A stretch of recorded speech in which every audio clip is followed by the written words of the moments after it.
যেমন আমি বলেছিলাম, স্বামী এবং স্ত্রীর মধ্যে পার্থক্য আছে, একজন পুরুষ একজন নারী। আমাদের এটাও স্বীকার করতে হবে যে মানুষের মধ্যে বিভিন্ন মেজাজ আছে এবং তা নির্ভর করে না আপনি পুরুষ না নারী। মূলত সংক্ষেপে বলতে গেলে একটি বহির্মুখী মেজাজ এবং একটি অন্তর্মুখী মেজাজ আছে। আমি বলতে চাইছি এর আরও উপবিভাগ আছে, কিন্তু আপাতত আমি এই দুটি রেখেই বলছি।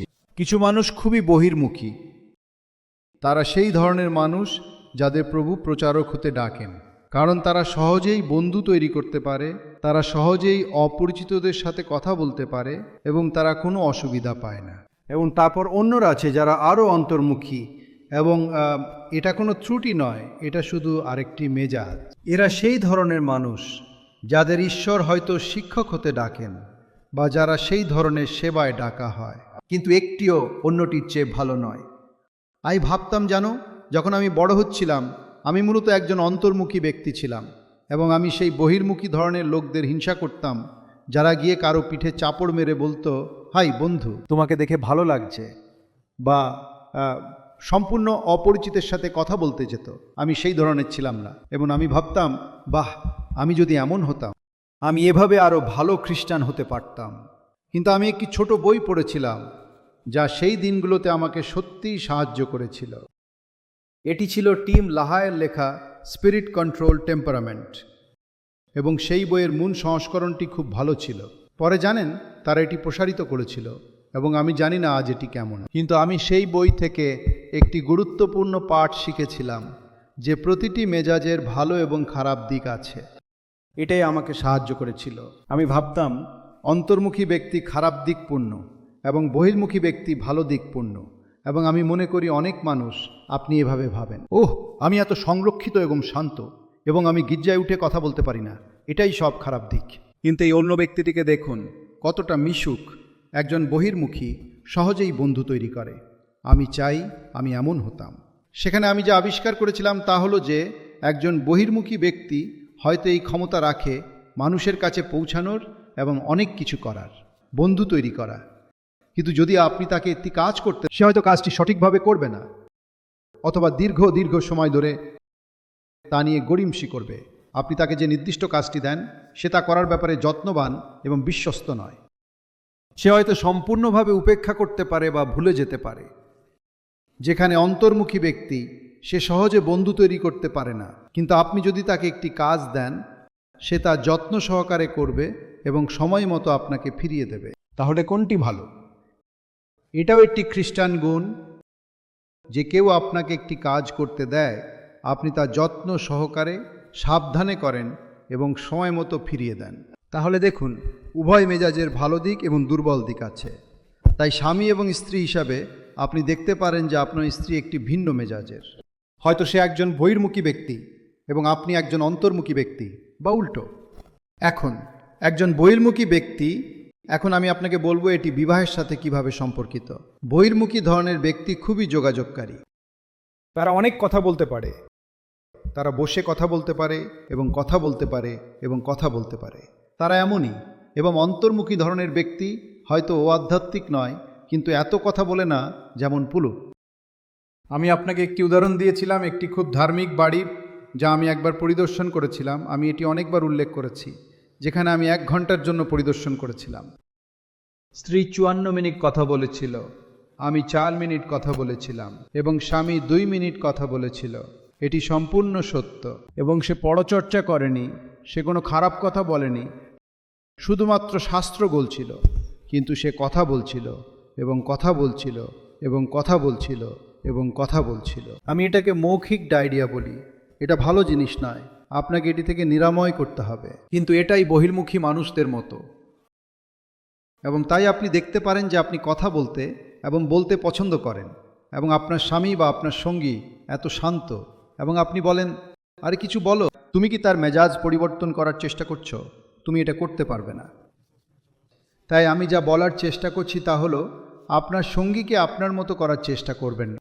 এটাই আমি আসছি, কারণ জানেন, যখন মানুষ বিয়ের জন্য বাগদান করতে আসে আমার কাছে, আমি আগেও বলেছি আমি একটি ডিমের খোলের ছবি আঁকি। তাই একটি কাগজে আমি একটি ডিম আঁকি।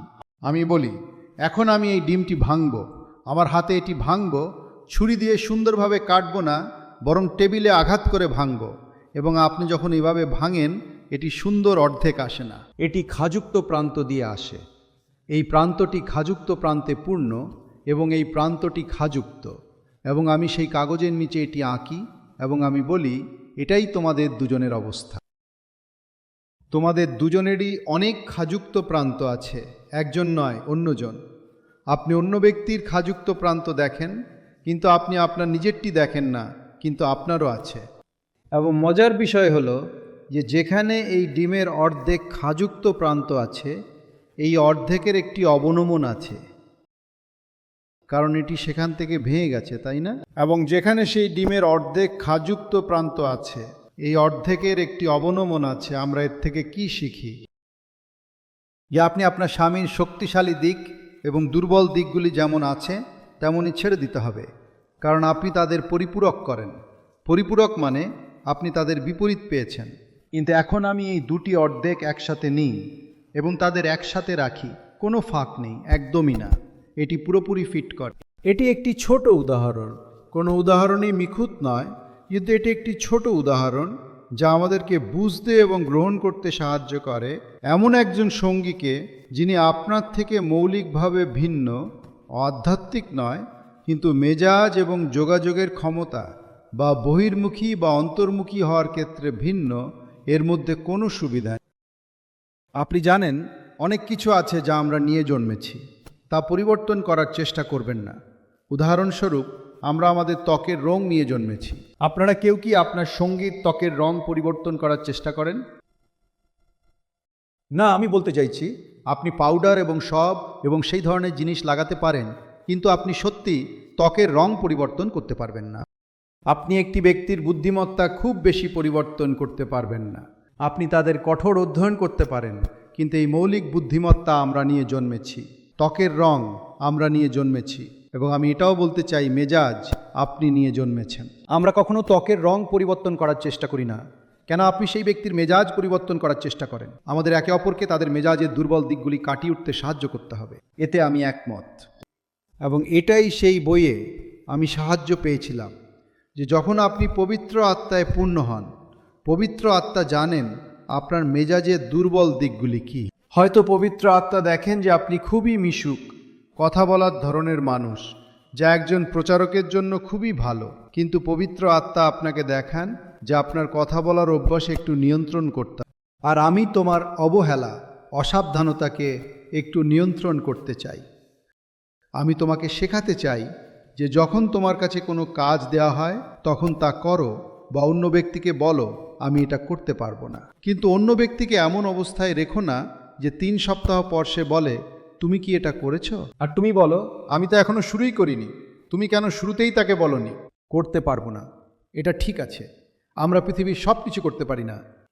পবিত্র আত্মা বলেন, আমি আপনার অবহেলা পরিবর্তন করব এবং আপনার কথা বলার অভ্যাস পরিবর্তন করব। তারপর কি হয়? এই মিশুক ব্যক্তি যিনি খুবই কথা বলে, তিনি একটু সংযত হন, একটু বেশি খ্রিস্টের মতো হন, এবং তিনি আরও যত্নশীল হন। পবিত্র আত্মা তাকে তার মেজাজের দুর্বলতাগুলি অতিক্রম করতে সাহায্য করেছেন। এখন আপনি অন্য ব্যক্তিদের নিন যাদের মেজাজ অন্তর্মুখী এবং ছোটোখাটো বিষয়ে খুব যত্নশীল, কিন্তু বন্ধু তৈরি করতে পারে না এবং মিশুক নয়, এবং সবসময় বাড়িতে বসে থাকে যেন একটি শোক চলছে।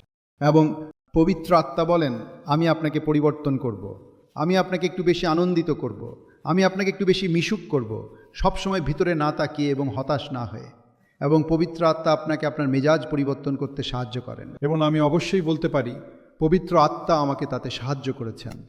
আমি দেখতে পাচ্ছি যে আমি সেই ব্যক্তি নই যিনি আমি ছিলাম। আমি ছিলাম 30 বছর এবং 40 বছর আগে। আমার মানে, আমি যেখানে থাকা উচিত সেখানে আসিনি, কিন্তু আমি অনেক কিছু দেখতে পাচ্ছি যা পবিত্র আত্মা আমার মধ্যে পরিবর্তন করেছেন।